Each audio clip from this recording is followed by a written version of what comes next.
Welcome back to the Chasing Common Ground podcast. Now, I have to admit, it has probably been a few weeks since I've recorded the last episode, and it's been probably maybe a month and a half since the last time I've had a guest. So, with that said, I'm super pumped to bring Mike Howard back to the show, and I'm just going to pump your tires for a bit here, Mike, because I think you bring a lot to the podcast scene that maybe people don't realize about you. Some of that is the amount of podcasts that you consume yourself. Some of that is like the depth of life experience that you have to bring into a podcast conversation. And some of that is the books that you have read and the books that you've enjoyed and like your reflections on them. So there's a lot of directions that we can go with this. But first and foremost, you recently came back from travel. And so we're just going to jump right into that. Tell me how the travel went for you. Yeah, thank you. Well, thank you. That's a very kind thing to say, and I appreciate you, and thanks for having me on. And thank you for your patience in me getting all this tech stuff settled. But yeah, I just got back from a trip. We were in Belize, and I've been running retreats for the past. Gosh, this is the sixth one. Started running them. I think I want to say 8 years ago. Maybe it's 7 years ago. 7 years ago. So this is the sixth one. So yeah, it started off with a cool idea, like, hey, why don't we take a bunch of cool people to a nice warm place?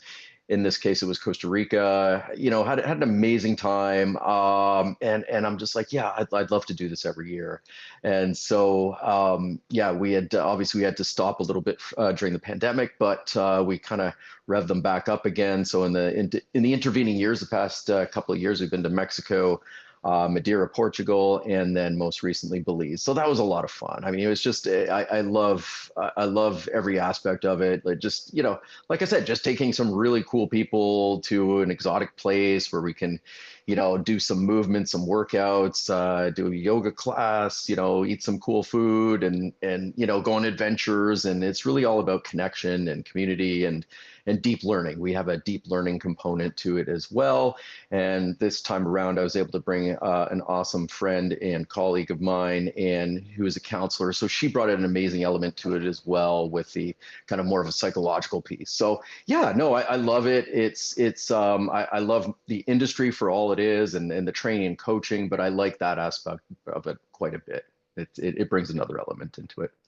I think it's a very important element that will be probably coming more to the forefront as the world evolves because like we have all this technology that makes a lot of things easier and maybe bypasses the need for certain services within the space. But that human element, like the human experience, cannot really be replaced. And the amount that a person's quality of life and the just caliber of their thoughts is enhanced by traveling and experiencing different cultures, different foods, different environments, different connections, Mm-hmm. meaningful conversations. Like it's just really, really cool. So, what I want to dig into is I'm curious on every trip that you have organized and led, would you say it's the same group of people, or do you think that the group of Mm. people has changed a fair amount from trip to trip to trip? Yeah, that's a great question. And all of that was a very nice summary to what it is. That human connection piece is everything, especially in this age of technology. But yeah, no, and that's another great question. I have a core group, I would say, that has been to most, if not all, the retreats. So, and from there, we've added different people over the years. So some people can't go every year, but they try. And then from there, but it is usually people that I've known. Like when I first started this, I first kicked it off, it was basically just a small group of people that I knew well. They were clients and good friends. And then a few people from there in the intervening years kind of took a chance on me, who just found me on Instagram, which is wild. They're like, I've been thinking about this retreat that, I see you kind of plugging it every once in a while. And I keep thinking, yeah, I got to do it. I got to do it. And they finally pulled the trigger and did it. So yeah, there is a few people that we've sort of managed to get on board sort of from our core group. But I would say it's mostly, yeah, maybe half the same people, and then new people, and then people being friends or family. So it's really cool. I love that there is a core group that's kind of been with us. almost from day one, and that we're managing to bring other people on board from there as well. It's great because I've been very lucky that it's been such amazing dynamics each time I'm out, just with slightly different people from slightly different walks of life, and it makes the experience that much better. I love it. And I think it's cool to hear that there's different people that kind of mix in from time to time because it's one of those things where, in my experience with coaching people both in person and online, like sometimes we are that person's most strongest social connection in their life. Mm. Even if they have lots of other social connections, they're kind of working through a lot of their limiting beliefs with their coach or trainer. And Hmm. to be able to kind of like put those into fruition in a different country, in a different environment where it's like, no, you can climb all the way up that hill, or you can totally go snorkeling, like just little Yeah. minute things. To see those happen is really cool. And so, Mm. like, it's kind of when I'm reflecting on our abilities to collaborate with our colleagues and create the best possible experience for the people that we serve, I think about instances where, like, maybe I worked with somebody and then they saw that you were organizing a trip. I would be like, yeah, go on Mike Howard's trip and Mm. experience all the best that there is to experience. He'll keep you safe. He'll bring you different, like, experiences that will enhance your Mm. just insights on life. And I like to approach it with that abundance mindset Mm.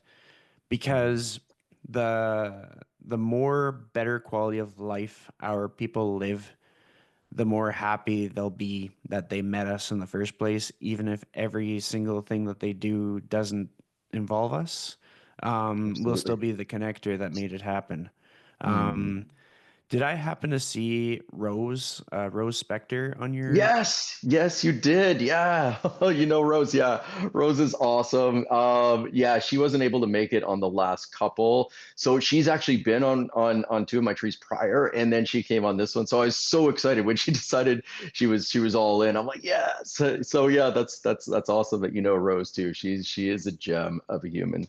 I wanted to give her a shout out because, like, what I have observed is she'll see certain people put out a podcast episode and she goes out of her way to listen. Like, anytime that I Totally. have Jordan Side on the show, a lot of times when I have you on the show, Andrew Coates out shows and she'll listen to his too.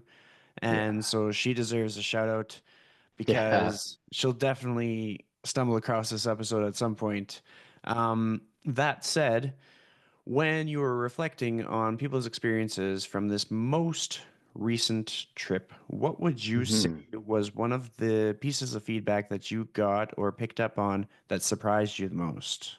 Oh, that's a good one. Yeah, wow, that's a great question. Yeah, because I do like to solicit feedback just on every aspect of it, and we sort of do a debrief at the end.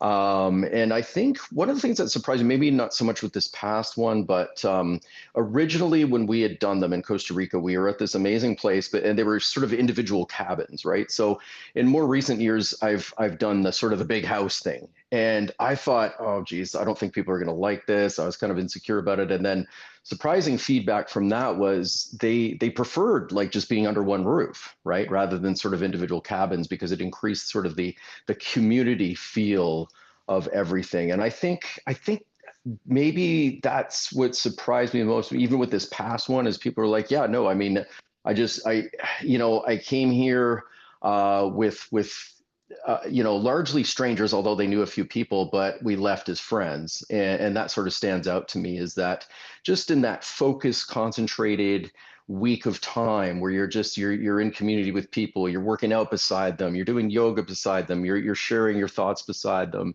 you're going on these adventures together. I think it really accelerates a relationship in a sense. And I think you kind of touched on that a little bit too, is just you're bringing a different element to it. You're in this environment where it's like, yeah, you're really sort of deepening the experience and the experiential feel of everything. So I think that's one thing that continues to surprise me. I don't know if it was specific to this one, but I think people really, because I think it's like hosting a party. You're like, oh, I hope everybody gets along. And I'm always stressed out the first 3 days before I can kind of relax into a little bit.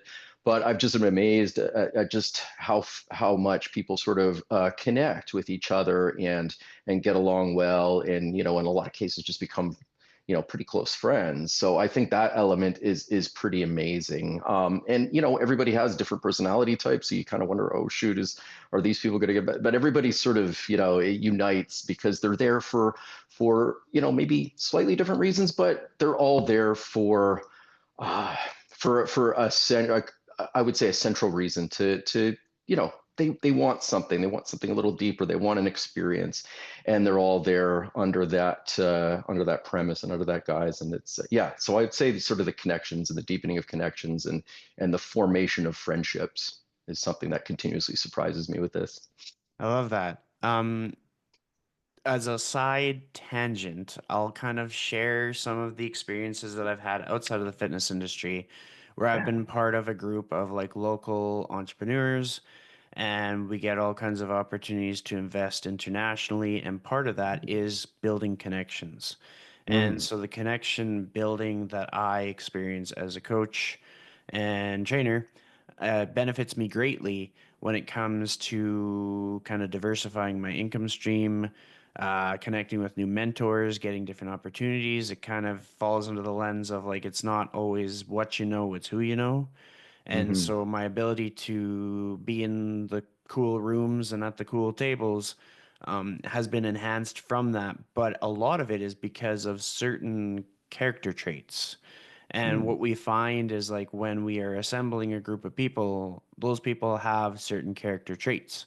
Now, I know the traits that are looked for in that instance, but I'd be curious to know if there's any character traits that you could identify within the people who join you on your trips. yeah. And I think and you use the word, oh, you're curious about it, but curiosity does come to mind. I feel that people have that thirst for knowledge and learning.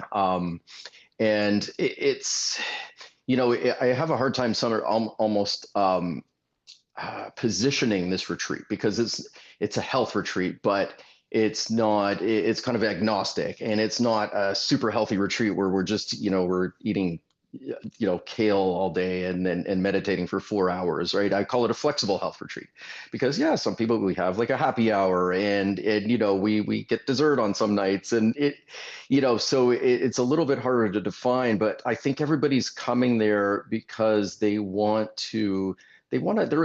a curiosity there. There's a sense of adventure there. There's yeah,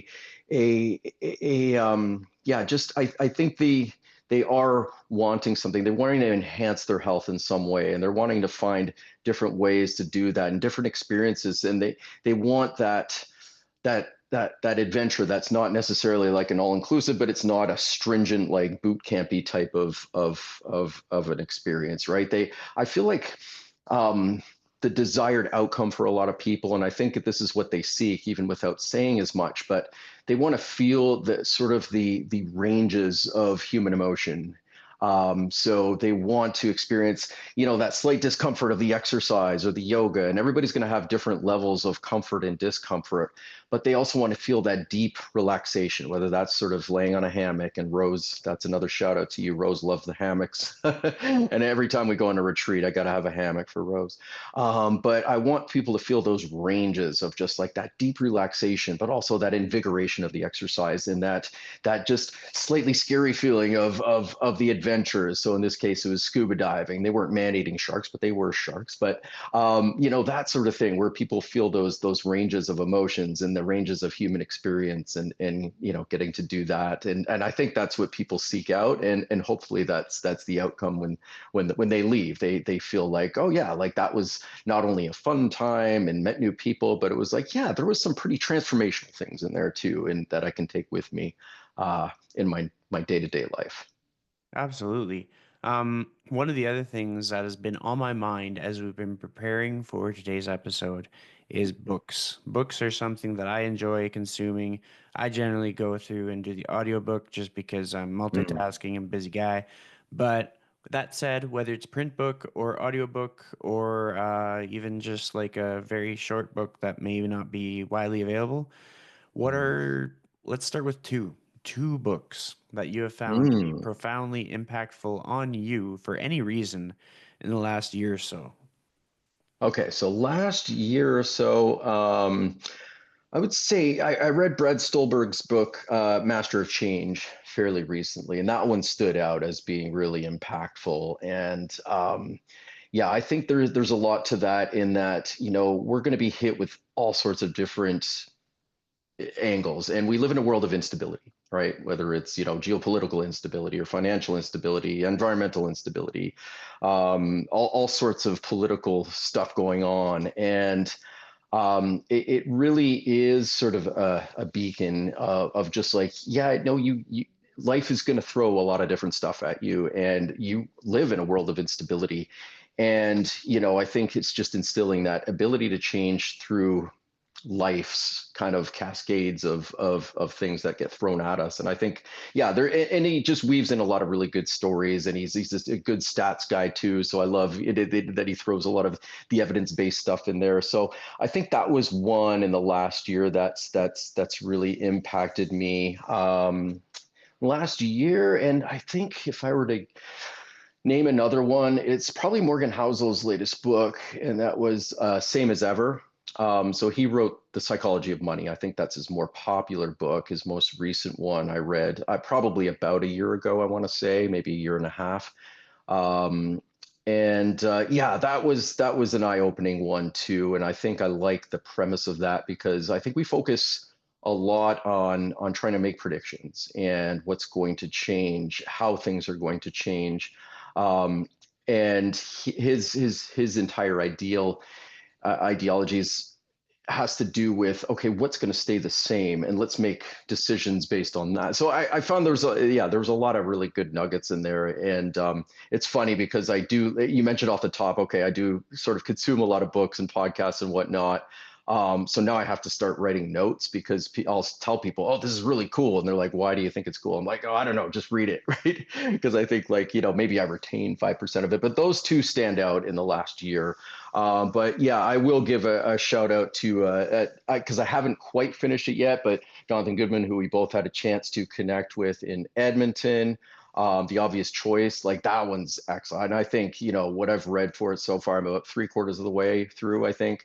Yeah, I have to give him his flowers because that's yeah, I'm learning a lot from his books too. And I've heard, just I've learned so much from Jonathan in the last probably 15 years since I started following him. So if I'm allowed to throw a bonus one in there, I'll throw that one.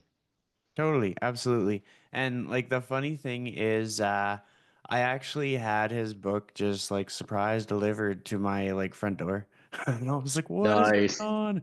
on? So yeah, I've got it in my bookshelf. I haven't quite dug through it all, but I've gotten Hmm. a good start.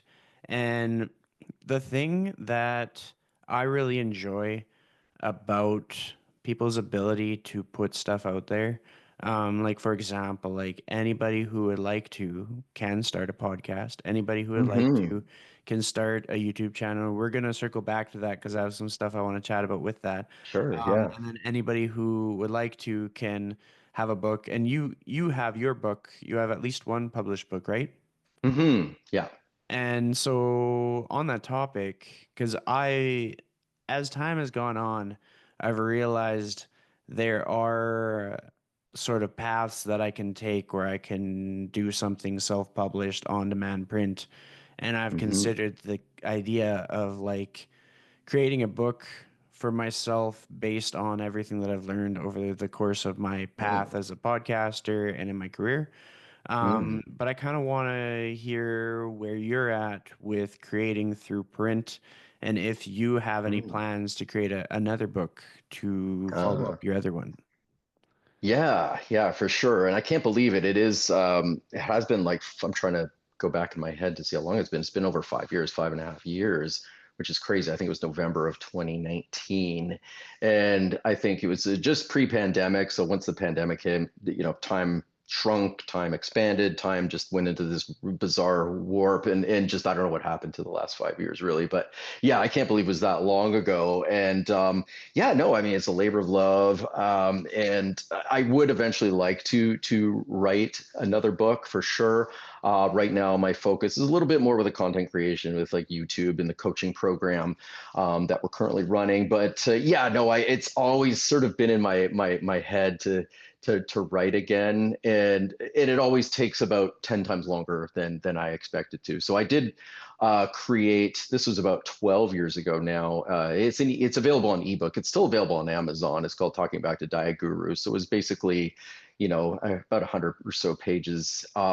And then from that point, I was like, okay, I'm going to write another book within a year. Okay, well, it took me like 6 years. And then after I published that last book 5.5 years ago, I'm like, okay, I'm going to write another book within 2 years because that's more realistic. And now it's been almost six and I haven't. So I do have those ideas swimming around. I'm like a little bit better now at taking notes on the go. Like my all my note taking is a complete hot mess. Like I've got like whether it's Google Docs or written on cocktail napkins, notebooks, like audio files. I've got it all everywhere. So I just need some. I'm waiting for that AI program that's just going to consolidate everything. That probably is something that can do that I'm unaware of right now. But yeah, no, eventually. So I'm not even going to throw a timeline on it right now. But I'd say, yeah, the itch is there for sure. And I'd love to encourage you to do that because I think you've got a wealth of knowledge. So if you're thinking about it, yeah, yeah, do it. The barrier of entry, as you say, whether it's starting a podcast, whether it's writing a book or creating something, is quite low now. So yeah, I mean, you got some great stuff. Put it out there. Well, and I appreciate everything that you said with regards to my creative process. And there's a few things that you said that I think will be helpful, so I'll echo them. But the reason that Mm, I ask anybody about their creative process is to just kind of like open up the floor to people who are hesitant about doing things because they think that the process was more perfect for somebody else. And because mm, when they're in that state of creation, they're thinking it isn't going to plan, so I should just quit. mm, And like I have had so many like one-on-one conversations, either recorded or off air, with individual fitness professionals where like they set out to do something in like 2 years and it took them mhm, 6 years. Or they set a goal that was like blah blah blah blah blah blah. And what actually happened was completely different, but they weren't dissatisfied. The mm. only scenario where they would have felt disappointed with themselves is probably if they would have just given up on everything altogether and done a complete Yeah, 360 and gone a different way. Um, totally. so that was definitely one thing that I wanted to highlight because the most important thing is the intent to do something. And it's not so important as to the timeline that it takes. And it's not so Mhm, important that it needs to be perfect the first iteration. It's just that intent. And like even just me admitting to you that I'm kind of like in the works of crafting together something based on all the experiences that I've gained and the mhm. unique knowledge that I have, that kind of like holds me accountable. And then I like to kind of like, I'm like, ha ha ha, I got you saying you're going to do another book. I'm going to publish it now. Whenever I Yeah, do that, it's like the best accountability trick ever. absolutely. Because No, it's so I'll true. Yeah. I'll even send like the episode to somebody like 2 years later. I'm like, how's that project coming on? And I either just absolutely poke the bear or I get them going again. Like sometimes it's like bad time and they're like, you know what? I'm doing a home renovation. I got enough things to deal with. I'm like, okay, I'll circle back another two. Yeah. That's good though. I love it. We can keep each other accountable every once in a while. Just ping in, go. So Chris, yeah, that's that book coming along. You could say, oh, probably as good as your book, and I'll be like, yeah, no, you're right. Well But played, yeah. that's so true. That's so true. And it actually took, yeah, just a quick story. It took me kind of hiring an editor. I definitely needed an editor. I self-published. And I was like, okay, I gotta find an editor. So somebody passed me along to this lady. She said, okay, great. I want a draft on September 30th. I'm like, oh. You mean you're actually going to hold me to this? And I'm like, yeah. So I'm like, so that's kind of what I needed, right? I'm otherwise I write when I feel like writing, and or like, okay, I'll put it off. It's always sort of, secondary to the stuff I have to get done. And to an extent, obviously, you have to do the things that are going to make you money, that, the other obligations of life. But yeah, no, there comes a time where it's like, okay, yeah, there's this deadline. You have to write it by this time. And yeah, no, I wrote it, and she kind of got back to me and with, red pen the whole thing, and I'm like, because it's not just writing. Now you have to edit. Now this is a whole different process, like writing another book. So that last stretch kind of, it's a bit. But yeah, no, it's like you said. I mean, you're going to regret not doing it far more than you will doing it, right? Even though it's like, okay, and I have to say this with all honesty to anybody looking to publish a book: if you're looking to do this to make money, forget it. Don't. You know what? There's a small chance you may make some money. Maybe it'll become a bestseller, but don't. If you're doing this because you think it's going to make you some extra coin, you're going to retire in the next couple of years. Yeah, don't. I don't think that's the right reason. Yeah, and not to discourage anybody, it may become a bestseller. Oprah might read it, and you'll be on Mel Robbins' podcast and Chris's podcast, and but yeah, no. So I think it has to be something that you're prepared to have as a loss. But I mean, there is that sense of accomplishment. Yeah, I did that. I wrote that book. And I'll be honest, it's been over 5 years. If I were to read that book again, I would change a lot. I think it's an okay book now, but I reflect on it. It was very well received, I have to say. People did like it, people in my industry. But yeah, I feel like I've learned a lot of different things since then. So there's a lot that I would change in the book as Mhm. well. So there's that as well. And I think that's part of what gives me that fire to write another one at some point. Totally. And I mean, there's a few points that I can come off of from that. Like over the many different interviews that I've done with people, I've often dug a bit deeper as to like what inspired them to write a book. And I've definitely encountered some people who are trying to like take shortcuts, and I can't find them on social media anymore. And so Mm, like it is just this boom bust cycle where if you're trying to do something faster than hmm what might be like the mainstream pace that it takes to do it is not hmm likely sustainable. Like maybe you can make your mistakes faster and just keep trying, keep trying, keep trying. That's okay. But to hmm think that you're going to get it and just nail it on that first time is not realistic. And I think one of the best things that I heard about just creating written content in book form was from Jason Leonards. And Yeah. he essentially shared that it was like having a very expensive business card. Yeah. And like Yeah. the analogy that I think about when I think about a book, like I've talked to Lee Boyce about his book, Mm, and at length, like if anything, if I was to think of a really solid reason for all of us to create and put books out there, even just podcasts, it's because the connections that we make with people can be further mm, nurtured with these other resources that are part of our like ecosystem, mm, and it may come at a cost to them, which might not benefit us in a huge, tremendous way based on like mhm, commissions and cost to print and all that stuff. But it allows us to free up our time to impact them even more. So, mm, like every client that we work with, if they really enjoyed their experience with us, but we couldn't give them that extra hour per week, if they were to read our book or listen to our podcast, guaranteed extra hour per week. And like the impact mm. that that can have on people, I think that's worth putting aside. Yeah.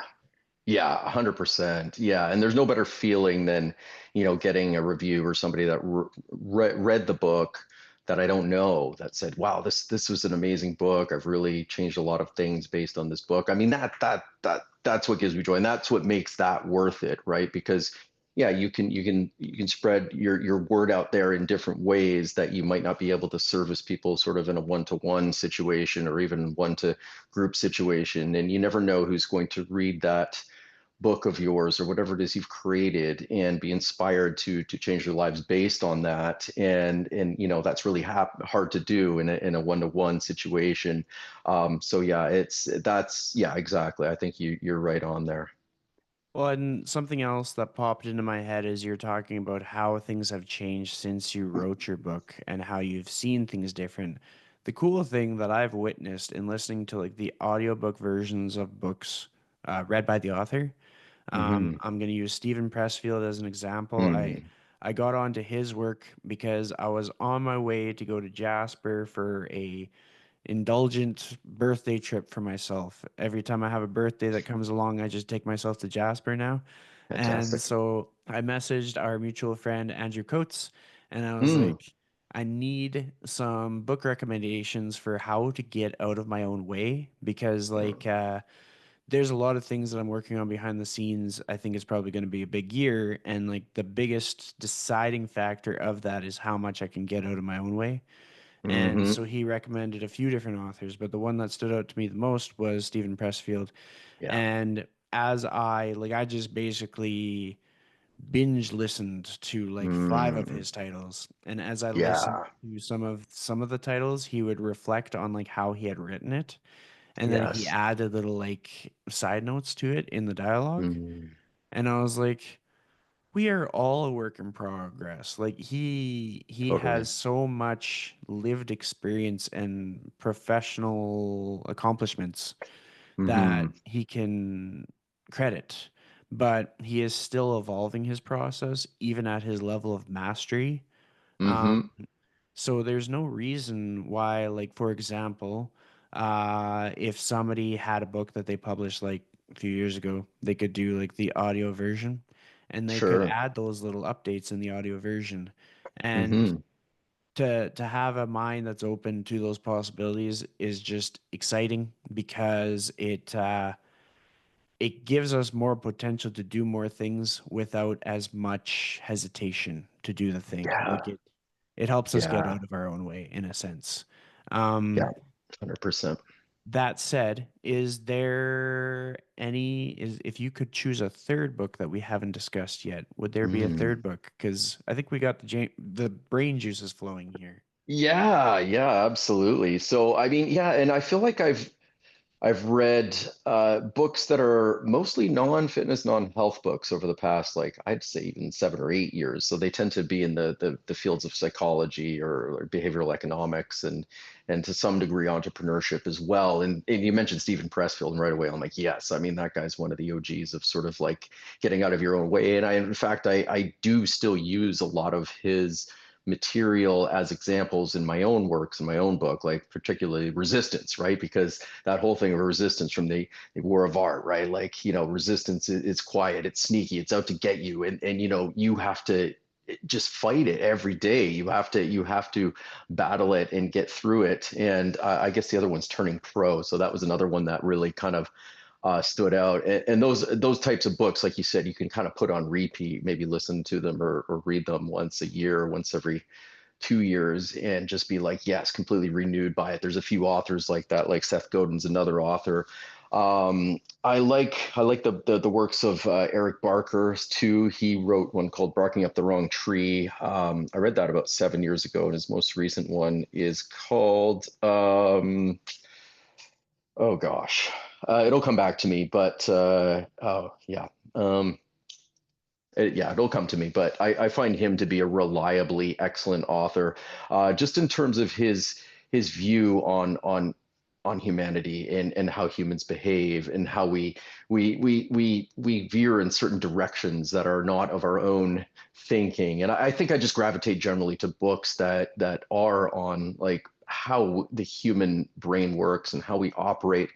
And I really took a deep dive into this because I wanted to be a better coach, to be honest. And through it, though, like it sort of put up a full length mirror and sort of exposed me to a lot of my own weaknesses and my own shortcomings and my own things that I had to work on. So it's interesting. Through that, I'm like, okay, I gotta work on this part in me that I'm trying to instill in others. And so yeah, I feel like it's, while I set out to read these books to help clients, they really have helped me in the process. So Plays Well with Others is the name of the book by Eric Barker. So that was the one I was thinking of. But just, yeah, really, really interesting stories and just, yeah, how we think, how we behave, how we interact with others, how we need others to interact with. So I think those are some of the authors I've really benefited from. And if you have show notes, what I can do is sort of give a list of like, I don't know, like 8 to 10 if you want, like that I can't come up with right off the top of my head. But yeah, there's a few that definitely stand out, and I consume most of my books on Audible because I'm driving a lot, and so I just plug in a book or a podcast or something like that and go with it there. But yeah, no, I love that sort of thing. Anything to do with the human brain and a lot of books on sort of relationships and that that ongoing Harvard study of adult male development. It's like an 86-year long study now. So I'm reading a lot about sort of the results of that study. So how to deepen relationships, Daniel Pink's Regret, like The Power of Regret. Yeah, there's a few books I've read that have really kind of stood out. I'm reading more on like acceptance and commitment therapy right now, so I'm just, yeah, trying to do a deep dive into the human brain and continuously fascinated and curious as to how things work. And the more I learn, the more I realize I just don't know anything. And I think it's a good thing because it gives me that drive to keep learning and keep growing, and but importantly, try to apply some of this stuff because I do have that tendency to just kind of consume, whereas I should just like take a few of these books and actually just apply the principles 100%. And I'd probably be further ahead than I am right now, but that's how that goes. No, I mean, that was like a lot of really good takeaways. And for our audience's peace of mind, I'm a bit of a nerd. And so basically, everything that you shouted out will be incorporated in our show notes Awesome. because I utilize some of those handy dandy AI tools to pick out the Yeah, gold there you go. nuggets. Um, Nice. One of the things that I want to make sure that we cover in our time together today is that you are doing a big push for your YouTube. Now, I was just checking it out before we got recording, and is it under the Lean Minded? Is that the title of the Correct. Yeah, channel? that's right. Awesome. Yeah. And I, Yeah. I hit subscribe before we hit. Oh, thank you. I Um, appreciate that immensely. but I can pick up on things. I'm intuitive to some degree. And there must have been a spark as to what kind of like catapulted you into that space and what made it easier for you. And I'd love to hear Mm. more about that. Yeah, for sure. Well, I mean, I have to shout out. I've got this amazing business partner, Sean Kelly, and he's the brains behind that operation, sort of the digital side of things. He has a deep understanding of that sort of thing, and he's been in the industry a long time, like myself. And so he kind of pushed that along because I was doing just more short form stuff. And I have to say, it's been a lot of just sort of really wrapping my head around it. I have a massive insecurity about being in front of a camera and speaking. Public speaking is just not something that's ever come naturally to me. So it's something I've really had to work at. And even doing these short form videos, I'll do like 50 takes like before I put it out there. And yeah, so I think it's just being able to convey my entire message in a little bit more of a longer form and something that's a little bit more I guess consumable and accessible to most people, and trying to find a bit of a different angle that people that don't think about quite as much. So taking it away from a little bit more of the X's and O's of say weight loss and just boiling it down to more of the practicality of it, the mindset, the habits, the actions. And it's basically taking people from this place where it's like, okay, I feel stuck. I feel like I'm in a rut. I feel like I need to change. And where do I start? And I wanted that space, meaning the channel, to be that safe landing space for people who are just looking to kind of get out of that rut, get started, start making waves in their own health journey. And the it's branded under weight loss, and I get it, but it's just so much deeper than weight loss. It's about living your healthiest life, and it's about doing what's best for you under your given circumstances, whatever those circumstances are. So if I can help people sort of just break through Bit by bit. I mean, that's the aim. That's the Hmm. bottom line. That's the end goal right there. Well, some of the things, and these are things that I've explored in my own content creation. I've realized like I used to have like kind of like two sides to me. I'd have the side to me that was interested in technology and kind of content creation and just the gear and I sometimes I take an interest in real estate Hmm. just because I like to. It's not so much that I think I'm going to be some real estate mogul. It's more so I like to understand how things work and Yeah. how communities can thrive and like where the opportunities are like to make something better. But then I also have the fitness side where I think that, oh, I should just be coaching people. I should just show them how to do lateral raises and I should just Mm-hmm. talk about protein. And over the last year, I've realized if I find a way to bring it all together, I'm able to offer more because each of us individually have a lot of unique life experiences that we kind of hide behind the curtain. So, Hmm. for example, like you have so much travel experience and travel experience with other different personalities that many people in the space cannot speak to. Like Mm-hmm. they cannot there's a lot of things that we can kind of carbon copy of each other, but not that.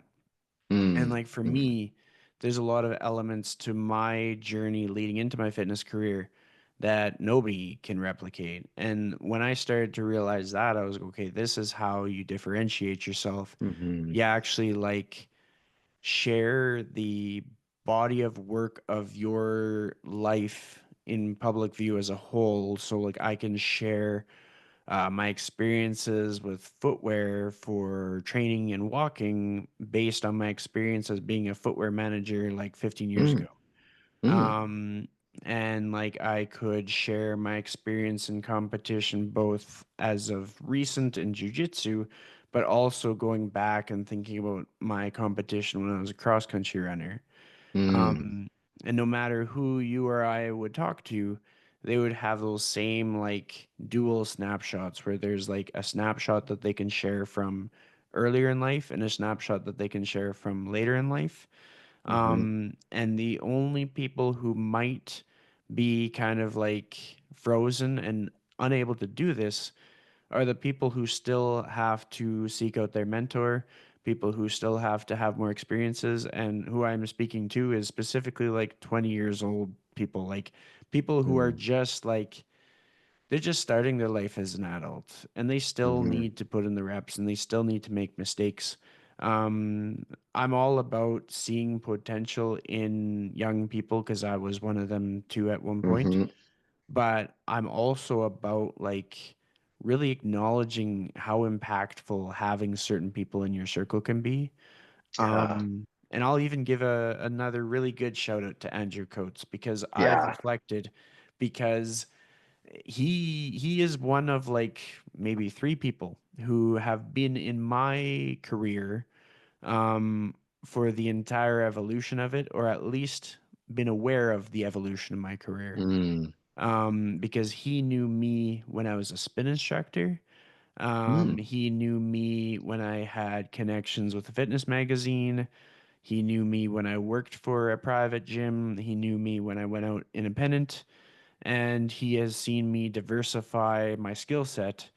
And a lot of people have come and gone. Mm. And so to have somebody like him with his mindset where he is also an evolution, like I knew him Mm-hmm. when he had 1,800 followers on Instagram, Yeah. and I knew him when most of his posts were long form on Facebook. Mm-hmm. And I was there when his first articles got published on T Nation. I got to see like Mm. the twinkle in his eye. Yeah. And so, like, to have people like that in your world is far more beneficial than trying to be that person who knows everything at 21 Mm-hmm. years old. Oh, And for sure. Yeah. like one more thing that you pointed out that I think is valuable, so we can kind of riff on it to just amplify it, is that the more you know, the less you know, kind of thing, as a Mm-hmm. paraphrase. And I think people don't absorb that enough because everybody that I Mm. look up to has expressed that at some point where they have talked about how, like, despite the fact that they have all these accolades to their name, they are now going to learn a new language, or they're going to get their master's, or they're Mm, going to try a sport that they haven't tried before. Like, we can use Mike Dola as an example. He's doing mm. pickleball. He hasn't done Yeah, pickleball his whole life, but yeah, he's diving into it and he had to learn new skills. And then the absolutely. other path for a lot of 30 plus personal trainers is jujitsu. If you're not doing Yeah, pickleball, you're doing jujitsu. yeah, yeah, it's so true. And it's just like the willingness to always be a beginner can Yes. differentiate people in such massive ways, and the willingness to look around the room and, like, even though I say that younger people should always have people that they're learning from or people that they surround themselves with, I am Hmm. a huge advocate that I can 100% learn new things from a 16-year-old, a 14-year-old, Yeah. a 12-year-old, 20-year-old. And that is just simply because we all look at the world in different ways, and we Mm. all have different ways of, like, positioning what we're seeing. And I think that is important for us to all kind of collaborate in Oh yeah, ways. Um, 100%. Yeah. but that said, hopefully my ramble didn't lose our entire audience. What I'm going to do now is I'm going to give you one final opportunity to share with our audience a piece of advice that you think might help them based on our discussion that we've had, just to kind of close our episode to a nice final. Yeah, yeah, for sure. And just to riff off what you just said, I mean, just learning from different age groups, and you related your experience to jujitsu, and it's hilarious. Yeah, yeah, they're going to BJJ or they go into pickleball. It's funny. And I just wrote an article. I basically finished it like a couple of hours ago, and it was just how I've gotten back into Muay Thai like in the last couple of years, and like I'm just like battling that self doubt, like that. Oh my gosh, everybody's much younger than me. They're stronger than me. They're fitter than me. And like, oh, why am I doing this? And then it's like, and then I'm like, you feel that invigoration from it and what have you. And just everything about learning from different people of different ages. Like my son does my editing, right? So that's another example of that where it's just like, I have such a steep learning curve with the tech stuff. And I'm asking about certain things. He's giving me this side, like, what, you don't know? Okay, this is just, he's giving me that, like, this is pretty basic. I'm like, shut up. Yeah, I was watching you put SpaghettiOs up your nose. Like, don't look at me like that.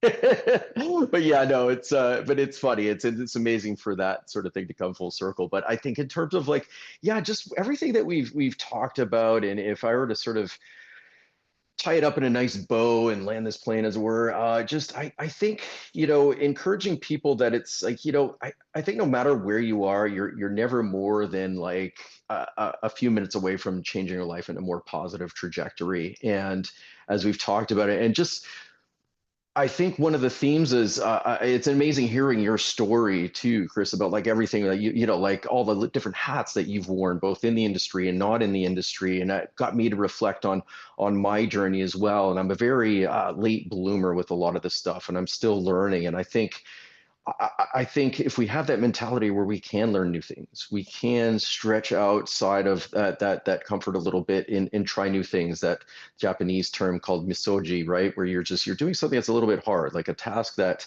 that's a little bit out of reach, but you can still do it. And just choosing something in your life where you are kind of stretching what you think is possible, and also knowing that what, you are going to fall off. Your book might take 6 years, it might take more, that the time's going to pass anyway. But if we keep chipping away at it, and knowing that we're going to regret not doing that far more than we will regret doing it. And whether it's like, okay, if you decide that you're like, okay, jujitsu isn't doing it for me, like 5 years down the road, all the skills that you learned, man, and hats off. Like I've been doing both the Muay Thai and the Jiu-Jitsu, but I haven't done the Jiu-Jitsu in a while. I honestly, I find it so freaking hard. It's such a different stimulus than Muay Thai and other martial arts. But I know I need to go back there and do it. And it's a long story. I've had surgery on my neck, so I don't like particularly going up to people. Okay, can you just go easy on my neck? Jiu-Jitsu is terrible for necks.